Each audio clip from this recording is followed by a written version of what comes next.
तर्जुमान सिंध हुकूमत समीता सैयद अफजाल खवातीन कैदियों की फलाह के लिए मुतहरिक, ट्रायल में तेजी लाने के लिए मजीद इक़दाम का ऐलान कर दिया। कहा कि वेटिंग ट्रायल को स्पीडी ट्रायल में तब्दील करेंगे। मामूली नौयत के जराए में मुलविस कैदियों की इस्लाह की जाएगी। मज़ीद जान लेते हैं हमारी नुमाइंदा अक्सा शाही से, जो इस वक्त समीता अफजाल के साथ मौजूद हैं। जी बिल्कुल, जैसा कि सिंध हुकूमत के नए तर्जुमान मुंतखब हुए हैं और मुंतखब होने वाले तर्जुमान जो है मुख्तलिफ जगहों पे जो है वो दौरे कर रहे हैं। और बात जहाँ तक के ख़वातीन की, तो ख़वातीन की इस वक्त मेरे साथ रुकने सूबाई असम्बली समीता सैयद अफजाल मौजूद है, जो पहले असम्बली की मेंबर थी, अब जिम्मेदारी बढ़ने के बाद जो है वो सिंध हुकूमत की तर्जुमान भी बन गई हैं। तो सबसे पहले मुबारकबाद। अब ये बताएँ कि ख़वातीन के लिए किन मसाइल पर जो है वो काम करना चाह रही हैं, क्योंकि ख़वातीन के बहुत मसाइल हैं कराची में। इस वक्त भी आप एक दौरे पर मौजूद हैं, तो आगे क्या चीज़ आपकी लाइनअप है? देखिए, आगे बहुत सारी चीज़ें लाइनअप हैं ख़वातीन के ऊपर। ये बेनज़ीर भुट्टो शहीद की पार्टी है। यहाँ पे औरतों को, बच्चों को हमेशा जो है वो तरजीह मिलती है। वो पहला पुलिस स्टेशन हो, वो वुमेन एम्पावरमेंट की बात हो, तो पीपल्स पार्टी कभी पीछे नहीं हटती। रही बात अभी अदी फरियाल साहिबा ने जो है अभी रिसेंटली हमें एक टास्क दिया है, जिसमें सारी वुमेन पार्लियामेंटेरियंस को और औरतों को पार्टी का ये बोला गया है कि हमें जो जेल्स हैं, जेल्स के रिफॉर्म्स देखने पड़ेंगे। हमें औरतें वहाँ पे जो हैं, जो अवेटिंग ट्रायल हैं, उनको स्पीडी ट्रायल हम करवाएं, ताकि जो अपने बच्चों से दूर हैं और पेटी क्राइम्स की वजह से दूर हैं, उनको हमें इस्लाह का मौका मिले, जल्द वो बाहर आएँ। तो ये बहुत सारी चीज़ें ऐसी आप देखेंगे, स्पोक्स पर्सन हो या पार्टी की सिंध कैबिनेट का हिस्सा हो या पार्लियामेंटेरियंस हो, औरतों के लिए जहाँ भी आवाज़ उठानी होती है वो सबसे पहले उठाते हैं। और आप आगे भी देखेंगी कि इंशाल्लाह। तो आपको अगला दौरा हम समझ लें किसी भी जेल का हो सकता है? मेरे दौरे रुकेंगे नहीं, क्योंकि दौरों की लिस्ट और लाइन बहुत बड़ी है और ये सिर्फ कराची तक महदूद नहीं, ये पूरे सिंध में जाएंगे। और स्पोक्स पर्सन का टास्क ही ये है कि देखिए, बहुत सारी चीज़ें हैं जिसके बारे में आवाम को अवेयरनेस नहीं है।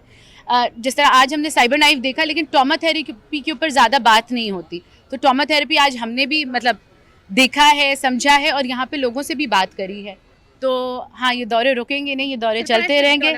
सरप्राइज विजिट्स भी होंगे, प्लान्ड विजिट्स भी होंगे, ताकि ब्रीफिंग्स भी ले सकें और आगे लोगों को सोशल अवेयर भी कर सकें। बिल्कुल, यकीनी तौर पर जो है हमारे साथ जो है वो समीता सैयद अफजाल मौजूद थी। सिंध हुकूमत तर्जुमान बनने के बाद जो है वो ये कहती है कि सरप्राइज़ विजिट भी होंगे, प्लान विजिट भी होंगे और मुख्तलिफ जगहों की जो ब्रीफिंग ली जाएगी। और साथ ही साथ ये भी बताया कि फरियाल तारपुर के दिए हुए टास्क को भी जो है वो जल्द से जल्द मुकम्मल करना है, ताकि शहर कराची के, जैसे कि ख़वातीन की जेल के हवाले से उन्होंने बात की, तो उसको भी जो है वो बेहतर बनाया जा सके। जी, शहर कायद में कोरोना के केसेस सामने आने का मामला, महकमे सेहत की सूबे भर में इक़दाम की हिदायत। साबिका corona focal person Sindh Khairunnisa Akbar का कहना है कि सिंध भर की नर्सेज ने पहले भी कोरोना के खिलाफ जंग लड़ी थी, अब भी मिलकर कोरोना को शिकस्त देंगे। इस हवाले से तफसीलात जान लेंगे इब्राहिम रिंद से।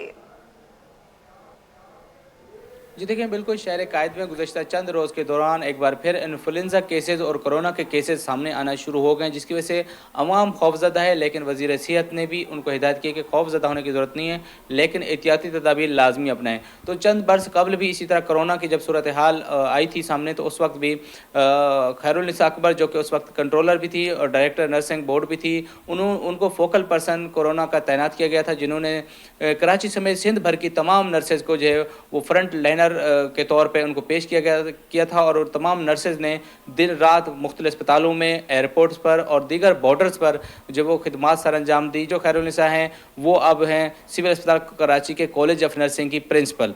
तो इनसे पूछते हैं कि इस दफ़ा वो क्या पैगाम देगी। मैडम बताइएगा, लास्ट टाइम भी आपने कोरोना के खिलाफ बड़ी जंग लड़ी थी, फोकल पर्सन भी तैनात थी और अलग ओहदे पे थी, आज आप यहाँ पे अलग ओहदे पे, इस दफ़ा क्या मैसेज देना चाहेंगी कोरोना के खिलाफ? देखें, बिल्कुल इसी तरह है कि कोविड की रिपोर्ट्स हुई हैं। हम अल्हम्दुलिल्लाह जैसे पहले नेशन के साथ अपने स्टैंड बाई खड़े थे, आज भी खड़े हैं। हमारी health minister madam Azra P जो एक आवाज़ देगी हमें, हम उनके साथ हैं। हमारे सेक्रेटरी हेल्थ, वर्दी सेक्रेटरी सर रिहान इकबाल बलोच मौजूद है। पोलियो कैंपेन अभी हुई थी, उसमें भी मैं फोकल पर्सन थी। और आप देखें कि हमारे स्टूडेंट्स हमेशा फ्रंट लाइन सोल्जर काम करते रहे। आपको पता है कि शॉर्टेज ऑफ नर्सिस है, तो स्टाफ नर्सिस हमारे पास, क्वालिफाइड नर्सिस जो थे वो बहुत शॉर्ट थे। हमने फाइनल ईयर और थर्ड ईयर के स्टूडेंट्स जो थे वो ट्रेन किए थे और अल्हम्दुलिल्लाह बहुत अच्छे वेल ट्रेन किए थे, जिसमें WHO की डॉक्टर सारा को अगर हम याद ना करें तो बहुत ज़्यादती होगी। WHO ने बहुत अच्छा काम किया था हमारे साथ, हमारे स्टूडेंट्स को ट्रेन करवाया था और मैडम मिनिस्टर जो कि सुबह शाम हमारी खबर ले रही होती थी कि क्या हुआ, किस तरह मैनेज करना है। और आप देखें कि मीडिया पे कुछ गलत भी चीज़ें जारी होती हैं कि भाई किट नहीं मिल रही है, ये हो रहा है, लेकिन गवर्नमेंट ऑफ सिंध ने एक्सीलेंट काम किया। हमने ज़ीरो से स्टार्ट किया था, उसके बावजूद हमने स्क्रीनिंग पे और जो वैक्सीनेशन थी उसके ऊपर हमने अपने स्टूडेंट्स रखे थे, बाकायदा ट्रेनिंग करके किट प्रोवाइड करके अंडर सुपरविजन उनको हमने यूटिलाइज़ किया और फ्रंट लाइन सोल्जर उन्होंने बेहतरीन काम किया। HDU ICU में हमने rented basis staff nurses hire किए थे जो आज तक भी काम कर रहे हैं और उनकी सैलरीज तो मैडम मिनिस्टर ने, CM ने हमारे माशाल्लाह जो काम सिंध में हुआ है वो शायद किसी और सूबे में नहीं हुआ और वर्ल्ड लेवल पे पाकिस्तान का नाम सिंध की वजह से बहुत ऊपर था, जिसमें मेन रोल हमारे नर्सिस का है, फ्रंट लाइन सोल्जर। ठीक है, बहुत शुक्रिया। जैसे कि खैरुनिसा अकबर उस वक्त भी फोकल पर्सन थी, कोरोना के खिलाफ जंग लड़ने में तमाम नर्सेज की सरबराह थी। इस वक्त भी कॉलेज ऑफ नर्सिंग सिविल अस्पताल में प्रिंसिपल है। इनका कहना है कि अभी भी अगर खुदा न खास्ता कोरोना की वबाई सूरत इख्तियार कर जाते कोरोना या कोई ऐसी सूरत हाल होती है तो तमाम नर्सेज एक बार फिर जो है वो फ्रंट लाइनर सोल्जर के तौर पर काम करेंगी और अपनी अवाम का साथ देंगी। तो इस हवाले से महकमा सेहत ने वैसे भी एडवाइजरी जारी की है, हिदायत की हैं तमाम अस्पतालों के आइसोलेशन वार्ड कायम किया करें और वहाँ पर हिफाजती किट भी दस्तियाब रखें। अगर कोई केसेज आते हैं तो उनको तमाम तरतीबी सहूलियत फराम की जाए, लेकिन अगर सूरत हाल मज़ीद बिगड़ती है तो तमाम नर्सेज जो हैं वो तैयार हैं इस कोरोना के खिलाफ जंग लड़ने के लिए। जी। POS की खिलाफ वर्जी पर कार्रवाइयाँ। RTO 1 POS की खिलाफ वर्जी पर मुतहरिक। आज एक और मेडिकल स्टोर सील। रवामा POS की खिलाफ वर्जी पर 8वां मेडिकल स्टोर सील किया गया। तफसीलात जान लेंगे, वसीम इफ्तिखार हमारे साथ मौजूद हैं। वसीम बताइएगा। जी बिल्कुल, federal board of revenue RTO 1 की POS कवानीन के खिलाफ वर्जियों पर कार्रवाई का सिलसिला जारी है। POS कवानीन की खिलाफ वर्जी पर आज एक और मेडिकल स्टोर को सील किया गया है। रवा महीने में POS कवानीन की खिलाफ वर्जी पर 8वां मेडिकल स्टोर जो है वो सील किया गया है। मेडिकल स्टोर को POS से गैर मुतल्लिक पर सील किया गया है। कार्रवाई RTO 1 के जोन 1 की इंतजामी हदूद सदर के इलाके में की गई है। कार्रवाई POS कवानीन 1990 के रूल 150Z-EP के तहत की गई है। POS कवानीन पर अमल दरामद कराने तक कार्रवाइयों का सिलसिला जारी रहेगा। वाज़ेह तौर पर chief commissioner RTO 1 doctor Saeed Mohammad ने जो है ये ऐलान कर दिया है। उसके साथ साथ उनका ये भी कहना है कि ताजिर POS कवानीन पर अमल दरामद को यकीनी बनाएं। जी बहुत शुक्रिया आपका वसीम इफ्तिखार। साबिक chairman textile mills association Asif इनाम का बड़ा इंकशाफ। बताया कि टेक्सटाइल की एक्सपोर्ट बढ़ाने के लिए इंपोर्ट 700% बढ़ गई। खालिस बरामदात वो नहीं बढ़ी जो बढ़नी चाहिए थी। आने वाले दिनों में नेट एक्सपोर्ट मजीद कम होगी। काविश मेमन से तफसीलात जानेंगे, बताइएगा। जी बिल्कुल, देखिए माली साल 2025 की पहली छमाही में टेक्सटाइल की एक्सपोर्ट्स में 10% का इजाफा बताया जा रहा है। इस हवाले से हम देखने के जो एप्टमा है उसके अपने कंसर्न्स भी है। साथ ही साथ कहा जा रहा है कि SIFC और टेक्सपो नुमाइश की वजह से जो टेक्सटाइल है उसकी एक्सपोर्ट्स में इजाफा हुआ है। साथ ही साथ देखने के जो कपास एसोसिएशन है वो अपने कंसर्न शो कर रही है। मेरे साथ आसिफ इनाम मौजूद है, उनसे जानते हैं। आसिफ भाई बताइएगा, एक जानिब बताया जा रहा है कि टेक्सटाइल की एक्सपोर्ट्स में इजाफा हुआ है, तो दूसरी जानिब जो कपास जर्नलिस्ट एसोसिएशन है वो ये कह रही है कि कपास की पैदावार और उसकी सप्लाई में कमी हुई है। तो ये बयानात में तजाद नहीं है? नहीं, ये बिल्कुल ठीक है। बिस्मिल्लाहिर्रहमानिर्रहीम। दोनों ठीक कह रहे हैं। टेक्सटाइल की जो एक्सपोर्ट की जो पीक थी वो सन 2022 में थी और वो $19.5 बिलियन थी। उसके बाद जब एनर्जी प्राइसेस बढ़ गए और दूसरे फैक्टर्स आए तो ये गिर के तकरीबन 16 साढ़े 16 रह गई थी, जो अब बढ़ी है 10%। तो बेसिकली ये एक गिरे हुए लेवल से बढ़ी है जो खुशाइन है।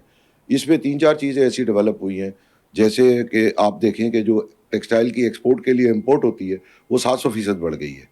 वो 700% बढ़ गई है तो एक्चुअली नेट एक्सपोर्ट जो है वो नहीं बढ़ी जो बढ़नी चाहिए थी। तो हकीकत में आपको हेडलाइन तो 10% बढ़ी हुई नज़र आ रही है, मगर जब आप उसको सब्ट्रैक्ट करेंगे इंपोर्ट को, ये प्रॉब्लम शुरू हुई है कि जब बजट में इसके लोकल सप्लाईज को फुल सेल टैक्स कर दिया। लोकल सप्लाई चाहे कॉटन हो, यान हो, धागा हो, कपड़ा हो, फिनिश फैब्रिक हो, सब पे सेल टैक्स लग गया। EFS चेन में भी जो एक्सपोर्ट की बड़ी कामयाब चल रही थी, उसके बाद आप देखें कि ज़बरदस्त सर्ज और बढ़ गया। अब क्या है कि जी आप पाकिस्तानी कोई भी प्रोडक्ट लें, पाकिस्तानी ग्रे क्लॉथ लें एक्सपोर्टर, तो उसको उसके ऊपर जो है वो सेल टैक्स देना पड़ेगा, जिसका एक रिफंड का प्रोसेस है। तो उस माल को एबी माल कर दिया कि इसमें ऐब है कि इसमें सेल टैक्स का रिफंड लेना है। और वही कपड़ा चाइना से आ रहा है तो वो सेल टैक्स फ्री है, या वियतनाम से आ रहा है या टर्की से आ रहा है। तो नतीजतन ये कि वो जो सेल टैक्स ना होने की लॉर है उसके तहत वो महंगा भी होता है तो बाहर से खरीद लेते हैं, लोकली खरीदते हैं। बिल्कुल, आसिफ इनाम मेरे साथ मौजूद थे, कहते हैं कि गवर्नमेंट के साथ जो एक्सपोर्टर्स के तहफ़्फ़ुज़ात है अगर वो दूर करती है तो फिर यकीनन ये साल टेक्सटाइल की एक्सपोर्ट्स के हवाले से खुशगवार साबित होगा। जी। यूनिवर्सिटी तरमीमी बिल के खिलाफ सिंध की जामियात के असातिज़ा सरापा एहतजाज। यूनिवर्सिटी रोड पर सिंध मदरसतुल इस्लाम, NED और जामिया कराची के असातिज़ा का मुजाहरा यूनिवर्सिटी रोड को ब्लॉक कर दिया गया। इस हवाले से तफसीलात जान लेंगे सैयद जुबैर राशिद से। आज बिल्कुल देखिए, इस वक्त मैं मौजूद हूँ यूनिवर्सिटी रोड पर और असातिज़ा की जानिब से जो है एहतजाज यहाँ पर रिकॉर्ड करवाया जा रहा है। सिंध की सरकारी जामियात में बैरिकेड्स की तैनाती के ख़िलाफ़, जो कि वाइस चांसलर के अहदे पर तैनात किया जा रहा है, उसके ख़िलाफ़ जो है आज असातिज़ा के एहतजाज का 5वां रोज़ है और सिंध की सरकारी जामियात में तदरीसी अमल का बैकआउट जो है वो इस वक्त जारी है। अंजुमन असातिज़ा जामिया कराची के सदर मोहसिन अली इस वक्त हमारे साथ मौजूद हैं। 3 जामियात इकट्ठा आज हो गई हैं, एहतजाज का दायरा वसी हो रहा है, क्या आगे का लाएमल होगा? देखिए, बिस्मिल्लाहिर्रहमानिर्रहीम, ये सिर्फ 3 जामियात नहीं है बल्कि सिंध के दीगर शहरों में भी वहाँ की जामियात अपने अपने लेवल पे जो है एहतजाज रिकॉर्ड करवा रही है और हम सिंध हुकूमत को बाकायदा वाज़ेह करना चाहते हैं कि अब ये रीजनल एहतजाज आहिस्ता आहिस्ता यूनाइट होकर सिंध असम्बली की तरफ भी मूव कर सकते हैं। लिहाजा हमारे मुतालबात को फौरी तौर पर तस्लीम किया जाए, जो तरमीमी एक्ट किया जा रहा है इसको फौरी तौर पर वापस लिया जाए। हम किसी भी सूरत में ब्यूरोक्रेट्स को शेखुल जामिया और कॉन्ट्रेक्चुअल अपॉइंटमेंट को एक्सेप्ट नहीं करेंगे। बैरिकेड्स को वाइस चांसलर के अहदों पर फाइज नहीं होने देंगे। तलबा यूनियन भी आप लोगों का साथ दे रही है, क्या कहना चाहेंगे? सिंध मदरसतुल इस्लाम के असातिज़ा भी बहुत बड़ी तादाद में यहाँ पर मौजूद हैं, क्या प्रेशर बिल्डअप हो रहा है? जी, मैं आसिफ हुसैन सम्मो सदर हूँ, मैं सिंध मदरसतुल इस्लाम यूनिवर्सिटी टीचर्स एसोसिएशन का। आप ये जो अभी एहतजाज देख रहे हैं ये उसी की कंटिन्यूएशन है जो कि इतने दिनों से तदरीसी अमल का बाइकआउट किया गया है। अभी आप देखेंगे कल के दिन में हर सिंध के डिस्ट्रिक्ट में एहतजाज हो रहा होगा। उसकी वजह यह है कि आप बताएं कि ये जामियात को ख़त्म करने के मुतरादिफ है। अभी स्टूडेंट शामिल हो रहे हैं, सिविल सोसाइटी शामिल हो रही है। नेक्स्ट लाए अमल हमारा यही है कि फिर सिंध असेंबली जाना पड़ेगा हमें। ये मजबूर कर रहे हैं हमें हमारे मुतालबात को ना मान कर। जी, यहाँ पर एहतजाज रिकॉर्ड करवाया जा रहा है।